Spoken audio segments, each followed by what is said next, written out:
दिल्ली में जब से आम आदमी पार्टी की सरकार बनी है तब से ऐसा लगता है कि अरविंद केजरीवाल मतलब मुख्यमंत्री और एलजी की लड़ाई घर की सास बहू की तरह हो गई है। न चाहते हुए भी किसी को भी ये नहीं पता होता कि कब एलजी पर सीएम भारी हो जाए या फिर सीएम पर एलजी। कभी जांच को लेकर तो कभी ट्वीट को लेकर मामला खुलकर सबके सामने आ ही जाता है। यूं समझ लीजिए कि आप इसे कह सकते हैं कि हम किसी से कम नहीं वाली बात जारी रहती है दिल्ली में। इस कड़ी में एक और कड़ी आप जोड़ लीजिए, क्योंकि इन दिनों अरविंद केजरीवाल ने एलजी को पति पत्नी की लड़ाई तक पहुंचा दिया है। अरविंद केजरीवाल ने जो ट्वीट किया उसके बाद वो सुर्खियों में बने हुए हैं। तो वहीं इसके जवाब में बीजेपी के नेता मनोज तिवारी ने कहा कि ये छिछोरेपन है। कांग्रेस नेता ने केजरीवाल को मस्खरा तक कह डाला। तो ऐसा क्या हुआ, क्या ट्वीट किया सीएम अरविंद केजरीवाल ने जिस पर बवाल मच गया है, इसे आज जानते हैं। दरअसल दिल्ली के सीएम अरविंद केजरीवाल ने उपराज्यपाल वीके सक्सेना पर चुटकी लेते हुए हिंदी में ट्वीट किया तो कांग्रेस और बीजेपी के नेताओं को घेरने का मौका मिल गया। एलजी पर निशाना साधते हुए अरविंद केजरीवाल ने ट्विटर पर लिखा कि एलजी साहब रोज मुझे जितना डांटते हैं उतना तो मेरी पत्नी भी मुझे नहीं डांटती। उसके बाद अगली लाइन में लिखा कि पिछले 6 महीनों में एलजी साहब ने मुझे जितने लव लेटर लिखे हैं उतने पूरी जिंदगी में मेरी पत्नी ने मुझे नहीं लिखे। सीएम अरविंद केजरीवाल के ट्वीट पढ़ते ही ट्विटर पर प्रतिक्रियाएं आने लगी। विपक्षी नेताओं ने खूब सुनाया, किसी ने छिछोरेपन कहा तो किसी ने ये कह डाला कि यह राज्य के सीएम यानी मुख्यमंत्री हैं या फिर मस्खरा। तीसरी लाइन में अरविंद केजरीवाल ने ट्वीट कर लिखा कि एलजी साहब थोड़ा चिल करो और अपने सुपर बॉस को भी बोलो कि थोड़ा चिल करें। इसके बाद तस्वीरें, मेम्स और वीडियो सोशल मीडिया पर बाढ़ से आ गई। दिल्ली बीजेपी के पूर्व अध्यक्ष मनोज तिवारी ने सीएम पर तीखा अटैक किया। उन्होंने अरविंद केजरीवाल के ट्विटर पर लिखा कि ये छिछोरेपन की भाषा बताती है कि अरविंद केजरीवाल जी का मानसिक स्तर क्या है। 7 साल में एक भी विभाग न संभाला, एक भी फाइल साइन नहीं की। आज तक आपने और आपकी रुचि सिर्फ लूट और झूठ में है, जो अब इस निम्न स्तर पर आ गया है। मनोज तिवारी का ये ट्वीट है।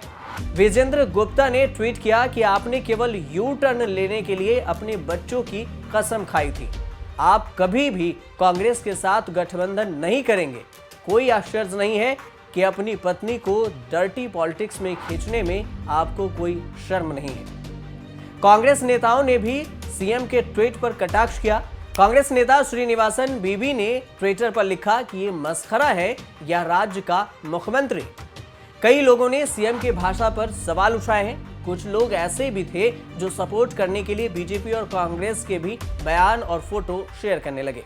हालांकि अरविंद केजरीवाल के ट्वीट से पहले दिल्ली के उप मुख्यमंत्री मनीष सिसोदिया ने भी गाड़ियों से वसूले जाने वाले टैक्स में 6000 करोड़ की धांधली का दावा कर आरोप लगाया कि यह भ्रष्टाचार बीजेपी ने किया है, इसलिए एलजी का ध्यान नहीं गया। इसके अलावा भी कई मामलों को लेकर दिल्ली सरकार और एलजी के बीच में टकराव की स्थिति बनी हुई है। हाल ही में एलजी वीके सक्सेना ने एक पत्र लिखकर राष्ट्रपिता महात्मा गांधी और पूर्व प्रधानमंत्री लाल बहादुर शास्त्री की जयंती के अवसर पर मुख्यमंत्री और उनके मंत्रिमंडल के सहयोगियों के राजघाट और विजय घाट पर कार्यक्रमों में शामिल न होने पर सवाल उठाए थे। उन्होंने इन कार्यक्रमों के प्रति पूरी तरह से असम्मान का आरोप लगाया था। इसके बाद केजरीवाल की यह टिप्पणी आई कि सक्सेना ने इन समारोहों में उनकी यानी मुख्यमंत्री और मंत्रिमंडल के सहयोगियों की अनुपस्थिति को अस्वीकार बताया था। उसके जवाब में चुटकी लेते हुए केजरीवाल ने चिल वाला ट्वीट किया, जो कि आपको मैंने पहले ही दिखाया। जब राजघाट पर एलजी देश के प्रधानमंत्री नरेंद्र मोदी के साथ पुष्प अर्पित करने पहुंचे थे, तब भी आम आदमी पार्टी ने एक वीडियो शेयर कर मोदी की फोटो में कोई नजर नहीं आए, इसीलिए एलजी साहब पीछे हट गए हैं, ऐसा उन्होंने ट्वीट किया था। क्योंकि वीडियो में देखा जा सकता है कि नरेंद्र मोदी आगे की तरफ जा रहे हैं पुष्प अर्पित करने, तो पीछे से एलजी साहब हट जाते हैं। एलजी वीके सक्सेना की ओर से बिजली सब्सिडी मामले की जांच का आदेश दिए जाने के बाद बीजेपी ने दिल्ली के सीएम अरविंद केजरीवाल पर गंभीर आरोप भी लगाए हैं। बीजेपी ने घोटाले का आरोप लगाते हुए कहा है कि कमीशन का पैसा दिल्ली के सीएम तक पहुंचा, बीजेपी ने दिल्ली सरकार से कई सवाल किए हैं। बीजेपी ने कहा कि केजरीवाल डिस्कॉम कंपनी को चोर कहते थे, लेकिन अब खुद चोरी कर रहे हैं। 2016 में कैबिनेट ने हर साल ऑडिट कराने का फैसला किया था, लेकिन एक बार भी ऑडिट नहीं किया गया। दिल्ली की विपक्षी पार्टियों ने कहा कि सीएम ने अपने खास आदमियों को बोर्ड में रखा है ताकि घोटाला कर सके। घोटाला में सबसे अधिक भूमिका जैस्मीन शाह की है, जो केजरीवाल के करीबी हैं। लेकिन ये जो ट्वीट बीजेपी की ओर से और केजरीवाल की ओर से किया गया है, उसे आप ऐसा जरूर कह सकते हैं कि ये पति पत्नी और एलजी की लड़ाई तक मामला पहुंच गया है, जो कि अब सोशल मीडिया पर भी खूब वायरल है। आप देखते रहिए न्यूज़ तक।